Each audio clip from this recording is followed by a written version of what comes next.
Hello students, कैसे हैं आप सब। आशा करती हूँ आप अच्छे होंगे और अच्छे से अपनी पढ़ाई कर रहे होंगे। मैं मोनिका रावत आपका स्वागत करती हूँ आईसीटी वर्चुअल क्लासरूम देहरादून में।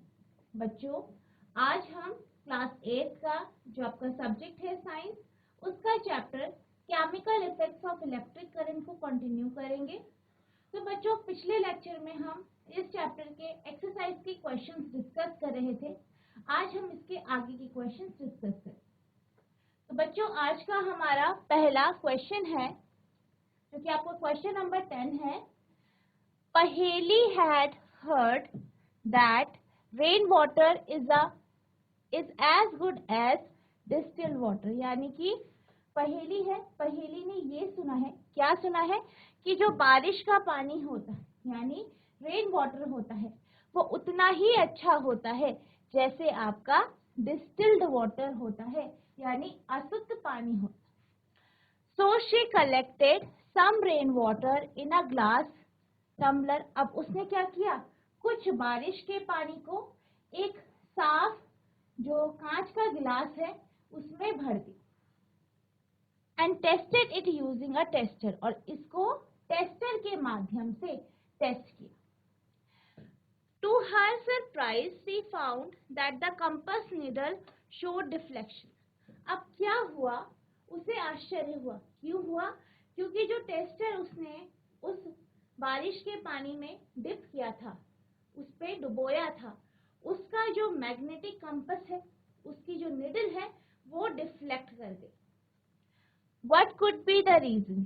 अब आपसे ये पूछा गया है कि इसके कारण क्या हो सकता। बेसिकली पहेली ने क्या सुना था, पहेली ने ये सुना था कि जैसा आपका डिस्टिल वाटर होता है यानी अशुद्ध पानी होता है उतना ही अच्छा बारिश का पानी भी होता है।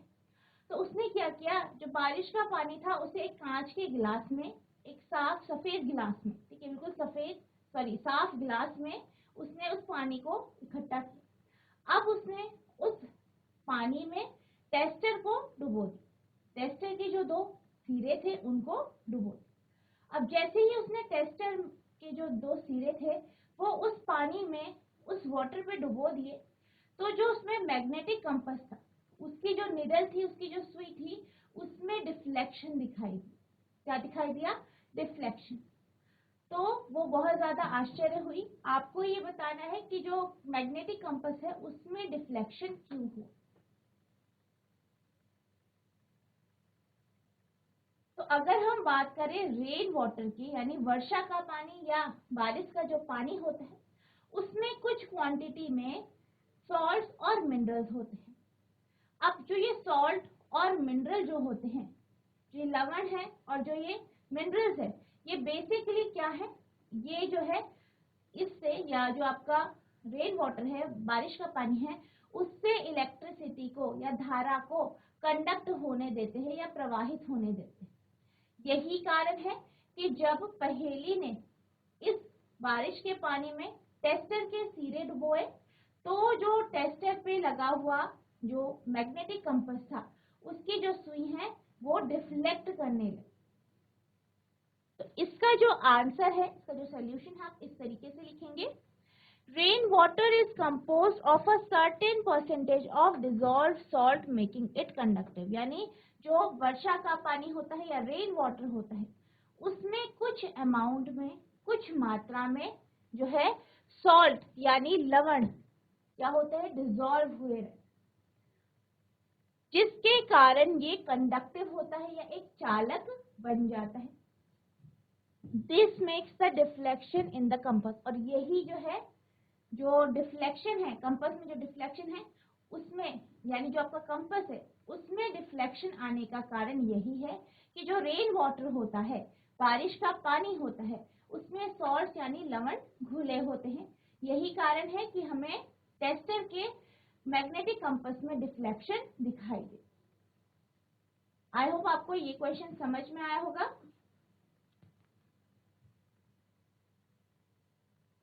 अब हमारा अगला प्रश्न है, prepare a list of objects around you that are electroplate. यानी आपको ऐसे वस्तुओं की लिस्ट बनानी है, सूची बनानी है। क्या बनानी है? सूची बनानी है जो कि इलेक्ट्रोप्लेटिंग से या जो इलेक्ट्रोप्लेटेड है यानी जो विद्युत लेपन से बने। किसके कारण बने हैं? विद्युत लेपन के कारण बने हैं। अब अगर हम बात करें विद्युत लेपन होता क्या है, जैसे कि कोई भी मटेरियल है, कोई भी पदार्थ है, चाहे कोई धातु है, उसके ऊपर आपको दूसरी धातु की कोटिंग लगानी है या लेयर बनानी है, परत बनानी है। तो आप क्या करते हैं? आप इलेक्ट्रिसिटी या विद्युत धारा के माध्यम से उस दूसरी जो मटेरियल है उसकी परत पहले वाले पदार्थ के ऊपर जो है बना। तो बेसिकली ये क्या होता है? इलेक्ट्रोप्लेटिंग होता है। अब अगर हम इलेक्ट्रोप्लेटेड ऑब्जेक्ट यानी ऐसे वस्तु जो इलेक्ट्रोप्लेटेड है, इनके अगर हम एग्जांपल्स देखें तो हमारे चारों तरफ हमें बहुत सारे इसके उदाहरण दिखाई देते हैं। जैसे कि जो आपके घरों में नल होते हैं, आपकी जो साइकिल होती है, उनके ऊपर इलेक्ट्रोप्लेटिंग के से क्रोमियम की एक लेयर लगाई जाती है या बनाई जाती है। इसी तरीके से जो आपके टिन के कैन होते हैं, जो आपके कैन्स होते हैं बेसिकली वो अंदर से लोहे के बने होते हैं और उसके ऊपर टिन की इलेक्ट्रोप्लेटिंग या परत बनाई जाती है ताकि अगर उसमें हम किसी भी प्रकार का खाना रखें तो वो खराब ना हो।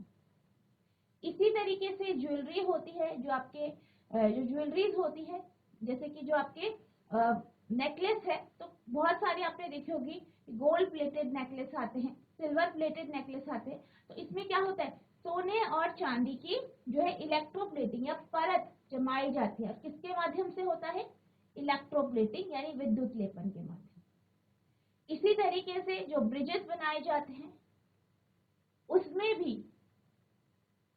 भी जो है लोहे का उपयोग किया जाता है।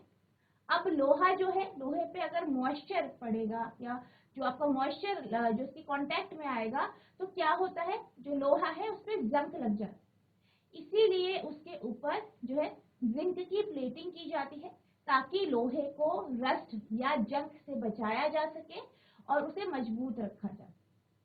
इस तरीके से हमारे चारों तरफ हम बहुत सारे उदाहरण देख सकते हैं इलेक्ट्रोप्लेटिंग के। तो आपको इसी तरीके से कुछ एग्जाम्पल्स जो है या कुछ उदाहरण लिखने हैं। तो इस क्वेश्चन का आंसर आप इस तरीके से लिखेंगे। पहला है क्रोमियम प्लेट, यानी क्रोमियम की जो प्लेटिंग की जाती है उसकी जो परत बनाई जाती है। This is done on exterior part of automobiles in order to obtain shiny appearance. Basically chromium की जो प्लेटिंग की जाती है वो आपके जो वाहन होते हैं, ठीक है, जो वाहन होते हैं उसके जो पार्ट्स है, उसके जो पार्ट्स होते हैं, उसके जो भाग है, जैसे कि टायर का हिस्सा हो गया, ठीक है, तो उसमें क्या होता है? उसपे जो है एक शाइनी अपीयरेंस लाने के लिए यानी चमकीला, ताकि वो चमकीला दिखाई दे, इसलिए उसके ऊपर क्रोमियम की प्लेटिंग की जाती। गोल्ड प्लेटिंग यानी सोने की जो प्लेटिंग होती है। Silver ornaments are coated with a thin layer of gold and the product is called gold plated ornaments। यानी कुछ जो ज्वेलरी होती है, जो आपके सिल्वर के या चांदी के जो गहने होते हैं, उनके ऊपर सोने की प्लेटिंग की जाती है। तो ये भी क्या हो गया? आपके एग्जाम्पल हो गए गोल्ड प्लेटेड ऑर्नामेंट के। Zinc plating, iron used for construction are coated with zinc layer in order to protect them from the corrosion and rusting। तो जो लोहा होता है, लोहे के ऊपर जो लोहा है उसके ऊपर जो है जिंक की प्लेटिंग की जाती है, यानी जिंक की एक परत बनाई जाती है ताकि लोहे को जंग से बचाया जाए। तो ये कुछ एग्जाम्पल है इलेक्ट्रोप्लेटिंग के। अब हम चलते हैं मल्टीपल चॉइस क्वेश्चन के पास, यानी बहुविकल्पी क्वेश्चन अब हम देखेंगे। तो आपका जो पहला क्वेश्चन है, पहला प्रश्न है वो ये है, which of the following is a bad conductor of electricity. यानी निम्न में से कौन सा विद्युत धारा का कुचालक है या हीन चालक है। बैड कंडक्टर यानी हीन चालक। तो आपको ये बताना है कि विद्युत धारा का हीन चालक या कुचालक कौन सा है। तो आपके पास जो ऑप्शंस हैं वो ये है, डिस्टिल्ड वाटर यानी अशुद्ध पानी या अशुद्ध जल, सिल्वर नाइट्रेट, सल्फ्यूरिक एसिड यानी सल्फ्यूरिक अम्ल, कॉपर सल्फेट। तो आपको बताना है इनमें से कौन सा जो है हीन चालक या कुचालक। अब अगर हम बात करें कॉपर सल्फेट की, तो कॉपर सल्फेट में आयंस होते हैं और ये भी क्या है आपका एक गुड कंडक्टर है या सुचालक। इसी तरीके से सल्फ्यूरिक एसिड या सल्फ्यूरिक जो अम्ल है वो क्या है, एक एसिड है। और हम ये जानते हैं कि जो एसिड के सॉल्यूशंस होते हैं या जो अम्ल होते हैं उनसे विद्युत धारा प्रवाहित हो जाती है, यानी ये भी क्या है आपका एक सुचालक या गुड कंडक्टर। इसी प्रकार से सिल्वर नाइट्रेट भी एक सुचालक है या गुड कंडक्टर है।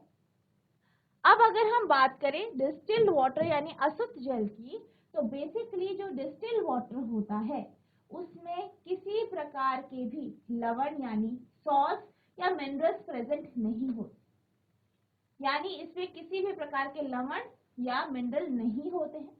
यही कारण है कि जब हम इसको किसी भी टेस्टर में इसका जो है टेस्ट करते हैं तो हमें ये दिखाई देता है कि जो आपका कंपास है, कंपास की जो निडल है या जो आपका चुंबकीय कंपास है उसकी जो सुई है वो डिफ्लेक्ट नहीं होती, यानी ये क्या है, ये एक हीन चालक है या बैड कंडक्टर है। तो अगर हम बात करें इस क्वेश्चन की, तो इस क्वेश्चन का जो आंसर होगा वो होगा आपका डिस्टिल्ड वाटर।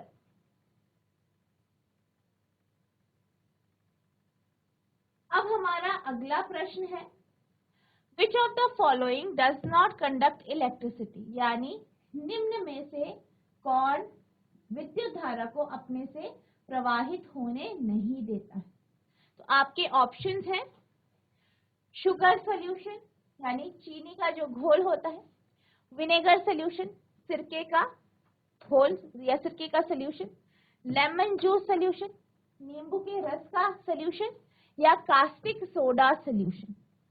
यानी निम्न में से कौन सा ऐसा सॉल्यूशन है, ऐसा लिक्विड है, ऐसा तरल है जो अपने से धारा को प्रवाहित होने नहीं देता है। तो अगर हम बात करें विनेगर की यानी सिरके की, तो सिरका जो होता है वो एक प्रकार का एसिड होता है, अम्ल होता है। तो हम ये जानते हैं कि जो सिरका है उससे विद्युत धारा प्रवाहित हो जाए। इसी प्रकार से अगर हम नींबू के रस की बात करें, तो नींबू का जो रस है वो भी क्या है, एक एसिड है, अम्ल है। तो इससे भी धारा प्रवाहित हो जाती है। वहीं अगर हम कास्टिक सोडा की बात करें, तो कास्टिक सोडा के सॉल्यूशन से भी जो है धारा प्रवाहित हो जाती है। तो अगर हम बात करें इस क्वेश्चन की, तो इसका जो आंसर होगा आपका शुगर सॉल्यूशन होगा।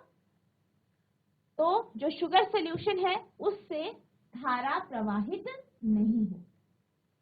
अब हमारा अगला प्रश्न है, an electric current can produce, यानी विद्युत धारा उत्पन्न करती है, यानी जो आपकी विद्युत धारा होती है वो किस चीज को उत्पन्न करती है। पहला ऑप्शन है हीटिंग इफेक्ट, दूसरा है केमिकल इफेक्ट, तीसरा है मैग्नेटिक इफेक्ट और चौथा है ऑल ऑफ दिस। यानी आपसे ये पूछा गया है कि जो विद्युत धारा है वो जो है हीटिंग इफेक्ट यानी जो ऊष्मीय प्रभाव है या हीटिंग तापीय प्रभाव जो होता है उसको उत्पन्न करती है, या रासायनिक प्रभाव या चुंबकीय प्रभाव, या सभी इफेक्ट्स को प्रोड्यूस करती है। यानी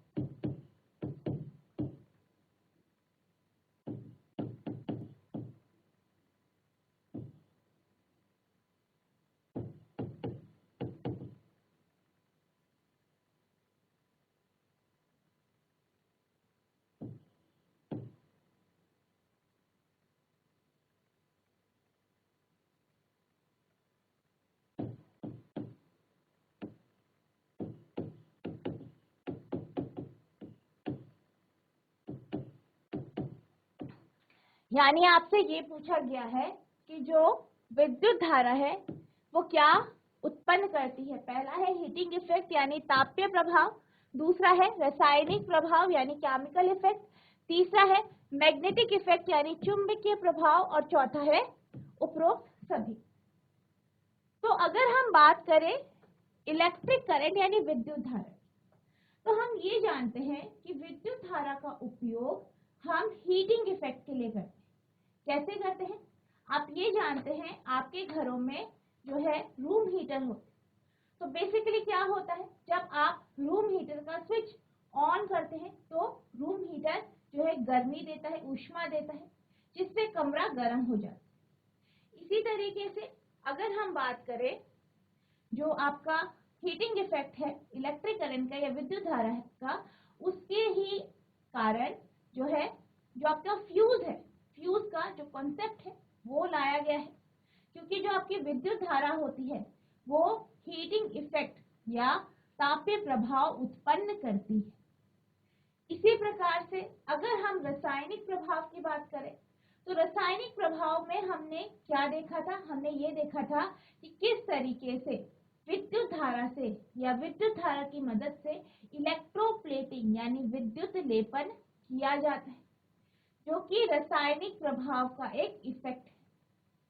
जो हमने क्या देखा था इसमें, हमने ये देखा था कि हम इलेक्ट्रिसिटी को फ्लो करा के या धारा को प्रवाहित करा के जो है किसी भी मेटल की जो है लेयर बना सकते हैं।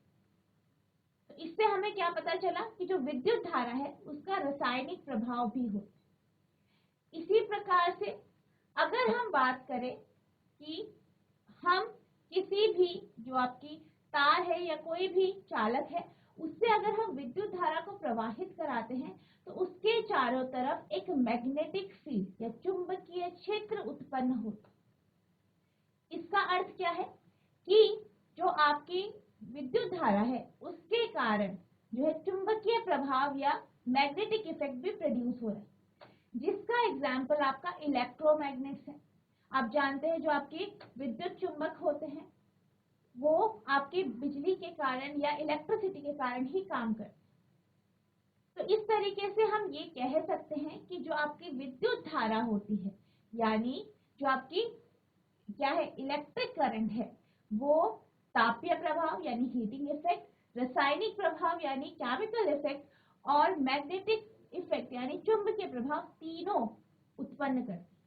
यानी अगर हम इस क्वेश्चन की बात करें तो इस क्वेश्चन का जो आंसर होगा वो आपका ऑप्शन डी होगा, यानी ऑल ऑफ दीज, यानी फर्स्ट, सेकंड और थर्ड यानी तीनों के तीनों ऑप्शन बिल्कुल सही।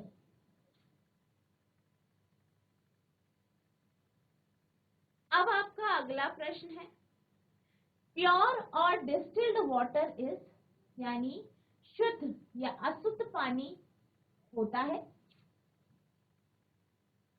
पहला है पुअर कंडक्टर यानी हीन चालक या कुचालक,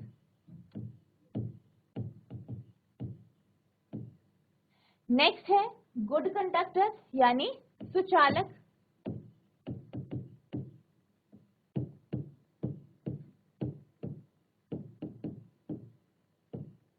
नेक्स्ट है बोथ ए एंड बी यानी ए और बी दोनों,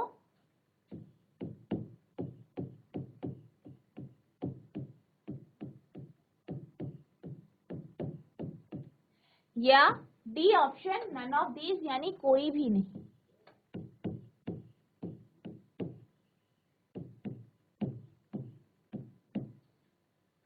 तो आपको ये बताना है कि जो प्योर वाटर या डिस्टिल्ड वाटर होता है वो पुअर कंडक्टर है, गुड कंडक्टर है, दोनों है या कोई भी। अब अगर हम बात करें प्योर वाटर या डिस्टिल्ड वाटर की, जिसे हम अशुद्ध जल कहते हैं, तो बेसिकली हमने एक्टिविटी की जिसमें हमने क्या देखा, हमने जब टेस्टर के जो एंड है उनको डिस्टिल्ड वाटर या अशुद्ध जल में डुबोया तो जो मैग्नेटिक कंपास है या चुंबकीय कंपास है उसमें हमें किसी भी प्रकार का डिफ्लेक्शन दिखाई नहीं दी। इसका अर्थ क्या है इसका अर्थ ये है कि जो डिस्टिल्ड वाटर या अशुद्ध जल है या जो ये शुद्ध जल है, इससे धारा प्रवाहित नहीं हो रही। क्यों नहीं हो रही है? क्योंकि इसमें किसी भी प्रकार के सॉल्ट या मिनरल्स नहीं, यानी कि जो आपका डिस्टिल्ड वाटर है या शुद्ध जल है वो क्या है? एक हीन चालक और कुचालक है। यही कारण है कि वो अपने से धारा को प्रवाहित होने नहीं देता, क्योंकि हम ये जानते हैं कि जो हीन चालक या पुअर कंडक्टर होते हैं उनसे धारा प्रवाहित नहीं होती। वहीं अगर हम बात करें सुचालक की या गुड कंडक्टर की, तो ये ऐसे पदार्थ हैं जिनसे धारा प्रवाहित हो जाती है। यही कारण है कि जो आपका डिस्टिल्ड वाटर है वो क्या है? एक पुअर कंडक्टर है या कुचालक है या हीन चालक है। तो इस क्वेश्चन का जो आंसर होगा वो ऑप्शन ए होगा, यानी पुअर कंडक्टर या हीन चालक।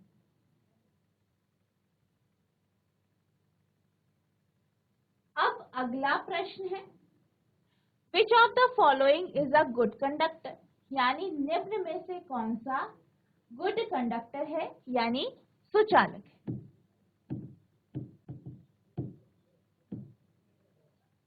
आपको क्या बताना है? जो ऑप्शंस आपको या जो विकल्प आपको दिए गए हैं उनमें से कौन सा सुचालक है।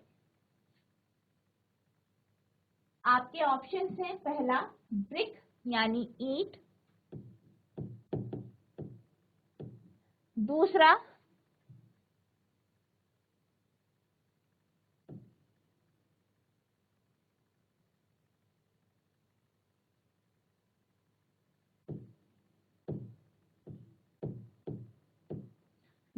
है स्टील, तीसरा है प्लास्टिक, चौथा है कॉटन यानी कपास। यानी आपसे ये पूछा गया है इनमें से कौन सा जो है गुड कंडक्टर है यानी सुचालक।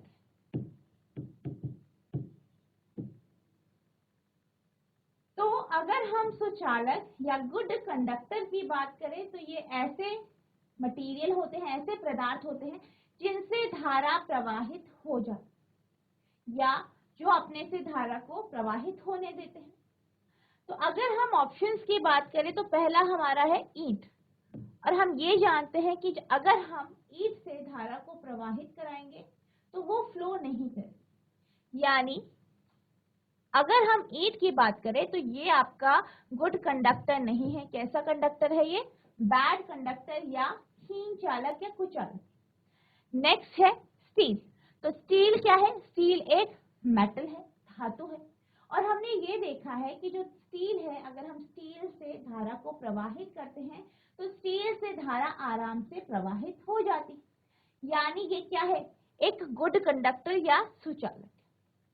इसी तरीके से अगर हम प्लास्टिक की बात करें तो प्लास्टिक क्या होता है? एक बैड कंडक्टर या कुचालक होता है, क्योंकि ये अपने से धारा को प्रवाहित होने नहीं देता है। और यही कारण है कि हम बहुत सारी जगह जो आपके इलेक्ट्रिकल अप्लायंसेस होते हैं उनकी जो बॉडी होते हैं हम प्लास्टिक की बनाते हैं, या जो आपका टेस्टर होता है या आपका जो पेचकस होता है जिसका हम यूज किसमें करते हैं, जिसका उपयोग हम जो है बिजली को के जो उपकरण है उनको ठीक करने के लिए करते हैं। तो आपने देखा है कि उसके जो पीछे का या हैंडल का जो हिस्सा होता है वो प्लास्टिक का बना।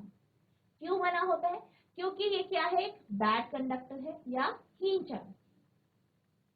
इसी तरीके से अगर हम कॉटन या कपास की बात करें तो ये भी क्या है? ये भी क्या है? आपका एक बैड कंडक्टर या हीन चालक है या कुचालक।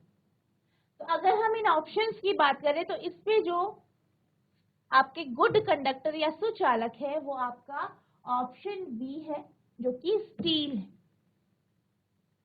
तो इस तरीके से आपको इस क्वेश्चन को सॉल्व करना। अब आपका अगला प्रश्न है, पॉलिथीन इज, यानी पॉलिथीन है, आपके ऑप्शंस है अ कंडक्टर यानी चालक, पॉलिथीन क्या है? एक चालक है। दूसरा एन इंसुलेटर यानी एक कुचालक है। बोथ ए एंड बी यानी दोनों ऑप्शन ए और ऑप्शन बी, यानी दोनों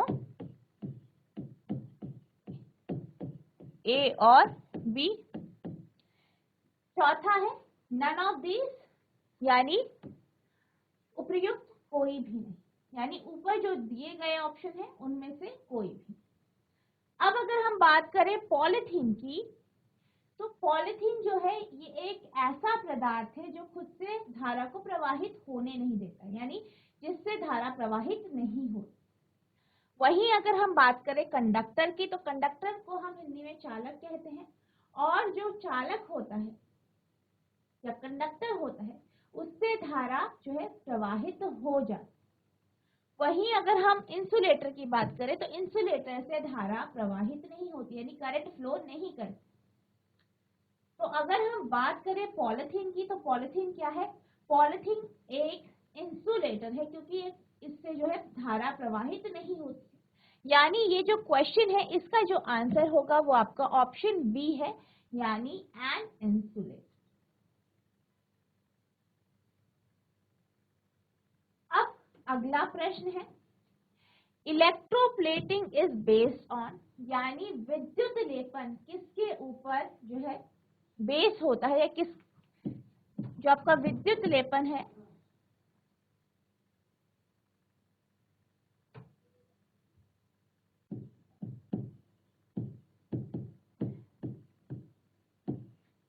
विद्युत लेपन किसके ऊपर बेस है, यानी किसके ऊपर ये बना है या जिसके ऊपर ये निर्भर है। पहला है हीटिंग इफेक्ट ऑफ इलेक्ट्रिसिटी, यानी धारा का तापीय प्रभाव। केमिकल इफेक्ट ऑफ इलेक्ट्रिसिटी, यानी धारा का रासायनिक प्रभाव। तीसरा है फिजिकल इफेक्ट ऑफ इलेक्ट्रिसिटी, यानी धारा का जो है फिजिकल इफेक्ट, भौतिक प्रभाव। और चौथा है मैग्नेटिक इफेक्ट ऑफ इलेक्ट्रिसिटी, यानी धारा का चुंबकीय प्रभाव। यानी आपसे ये पूछा गया है कि जो विद्युत लेपन है वो किसके ऊपर है या किसके ऊपर बेस है। तो पहला है तापीय प्रभाव, दूसरा है रासायनिक प्रभाव, तीसरा है भौतिक प्रभाव और चौथा है आपका चुंबकीय प्रभाव। अब अगर हम विद्युत लेपन की बात करें, तो विद्युत लेपन में क्या होता है, हम किसी मटेरियल में या किसी पदार्थ के ऊपर दूसरे पदार्थ की लेयर बनाते हैं, परत बनाते हैं, किसके माध्यम से? विद्युत धारा के माध्यम। और इसमें जो विद्युत धारा का प्रभाव जो इसमें काम करता है वो उसका केमिकल इफेक्ट यानी रासायनिक प्रभाव करता है। यानी अगर हम बात करें विद्युत लेपन की, तो विद्युत लेपन किसके ऊपर निर्भर करता है? धारा के रासायनिक प्रभाव। यानी ये जो क्वेश्चन है इसका जो आंसर होगा वो बी होगा, यानी chemical effect of electricity. Next question है कॉपर इज, यानी तांबा है। पहला है अ गुड कंडक्टर, एक सुचालक। एन इंसुलेटर, यानी कुचालक। बोथ ए एंड बी, यानी ए और बी दोनों। डी नन ऑफ दीज, यानी कोई भी। तो आपको क्या दिया गया है कि कॉपर यानी तांबा है। तो अगर हम कॉपर की बात करें, तांबे की बात करें, तो अगर हम ये जानते हैं कि जो तांबा होता है उसका उपयोग तारों को बनाने के लिए किया जाता है। क्यों किया जाता है? क्योंकि ये एक क्या है? कंडक्टर है। इसी तरीके से अगर हम बात करें तांबे के बर्तन की, तो इसमें अगर आप पानी रख के इसे गर्म करते हैं तो आप ये जानते हैं कि जो तांबा है उससे क्या हो जाता है, उसका जो पानी है वो गर्म हो जाता है। यानी हम तांबे को क्या कह सकते हैं कि ये क्या है? कंडक्टर है, यानी चालक है, क्योंकि इससे जो है धारा प्रवाहित होती है। जैसे कि हमने जो आपकी बिजली में या इलेक्ट्रिसिटी में जो तारों का उपयोग किया जाता है वो आपकी कॉपर की भी वायर्स होती है। तो हम ये कह सकते हैं कि जो कॉपर है वो क्या है? एक मेटल है, धातु है, जो कि क्या है? एक गुड कंडक्टर या सुचालक है, जिसके कारण हम इसका उपयोग जो है तारों को बनाने में करते हैं। तो अगर हम बात करें इस क्वेश्चन की, तो इस क्वेश्चन का जो आंसर होगा वो ऑप्शन ए होगा, यानी अ गुड कंडक्टर या एक सुचालक। अब हम अगले प्रश्न की तरफ चलते हैं। तो हमारा नेक्स्ट जो प्रश्न है वो ये है, waste from an electroplating factory must be deposit of, यानी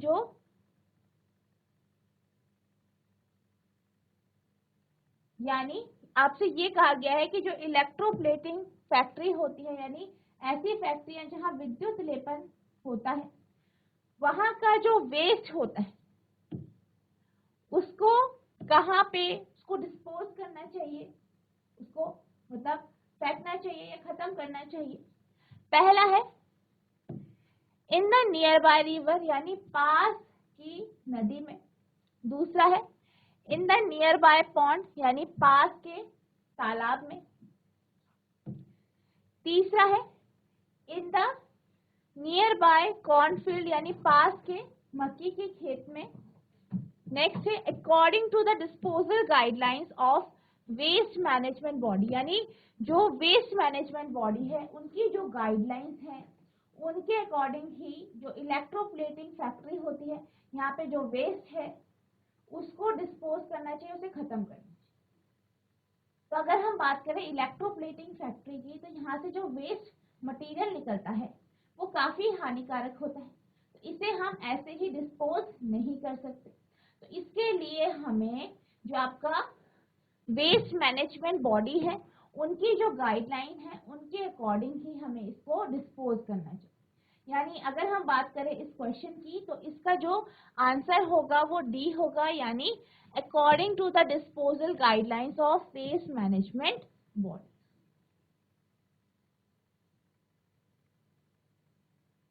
अब आपका अगला प्रश्न है एन इलेक्ट्रोलाइट इज, यानी इलेक्ट्रोलाइट है, पहला है अ मेटल, एक धातु है। A liquid that conducts current, यानी एक ऐसा तरल है जो क्या करता है, धारा को प्रवाहित करता है।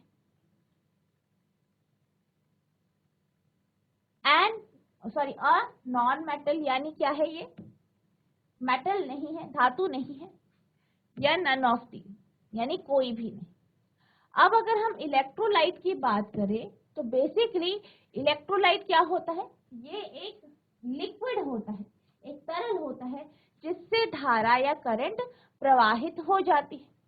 यानी अगर हम इस क्वेश्चन की बात करें, तो इस क्वेश्चन का जो आंसर है वो है आपका ऑप्शन बी, यानी अ लिक्विड दैट कंडक्ट्स करंट। अब आपका अगला क्वेश्चन है flow of electron is called, यानी जो इलेक्ट्रॉन है उनका फ्लो क्या कहलाता है। आपके ऑप्शन है, पहला है इलेक्ट्रोलाइट, दूसरा है इलेक्ट्रोप्लेटिंग, तीसरा है इलेक्ट्रोड्स और चौथा है आपका इलेक्ट्रिक करंट।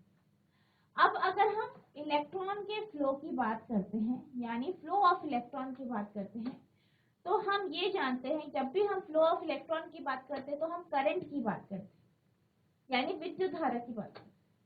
और जो आपका विद्युत धारा होता है वो ऑपोजिट फ्लो करती है किसके, इलेक्ट्रॉन के, यानी जिस डायरेक्शन में इलेक्ट्रॉन जो है वो प्रवाहित हो रही है, फ्लो कर रही है, उसके विपरीत दिशा में या उसके ऑपोजिट डायरेक्शन में आपकी करंट फ्लो करती है। तो अगर हम बात करें इस क्वेश्चन की, तो इसका जो आंसर होगा वो आपका इलेक्ट्रिक करंट, यानी विद्युत धारा।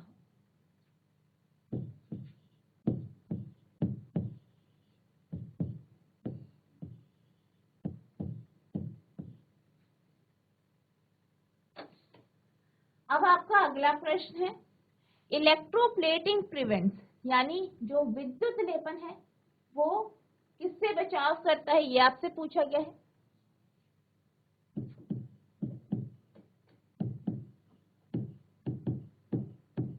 इलेक्ट्रोप्लेटिंग यानी विद्युत लेपन, पहला है कोरोजन, दूसरा है पासिंग ऑफ करंट, तीसरा है डिसोसिएशन, चौथा है शाइनिंग। यानी पहला आपको दिया गया है कि ये कोरोजन से बचाता है, दूसरा है धारा के प्रवाहित होने से, यानी करंट पास हो, इससे बचाता है, तीसरा डिसोसिएशन से और चौथा शाइनिंग यानी चमक से। तो अगर हम बात करें विद्युत लेपन की, यानी इलेक्ट्रोप्लेटिंग की तो हम ज़्यादातर इलेक्ट्रोप्लेटिंग इसलिए करते हैं ताकि जो मटेरियल है, जो भी आपके पास मटेरियल है, उसको कोरोजन या रस्ट से या जंग से बचाने के।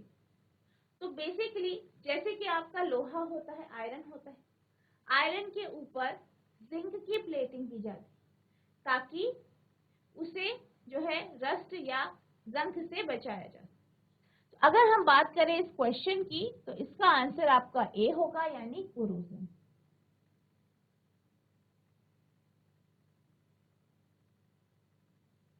अब आपका अगला क्वेश्चन है, iron object can be prevented by electroplating with them, यानी आपको बताना है कि जो लोहे के जो वस्तु हैं उनको हम बचा सकते हैं, उनको प्रोटेक्ट कर सकते हैं, सुरक्षित कर सकते हैं। कैसे?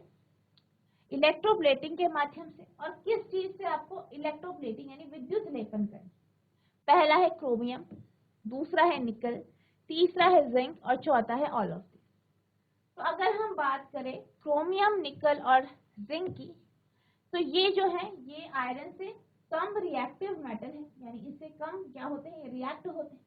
तो यही कारण है कि हम इनकी इलेक्ट्रोप्लेटिंग करते हैं ताकि लोहे के जो भी ऑब्जेक्ट्स हैं उनको हम खराब होने से बचा। तो यानी ये जो क्वेश्चन है इसका जो आंसर है आपका वो है ऑल ऑफ दीज, यानी उपरोक्त।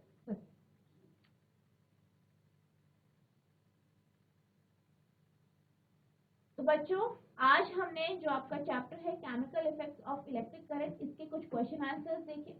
आई होप आपको ये क्वेश्चन समझ में आए होंगे, आपने इन्हें ध्यानपूर्वक सुना भी होगा। तो बच्चों आज के लिए बस इतना ही, मिलते हैं अब नेक्स्ट सेशन में। तब तक के लिए thank you and have a nice day.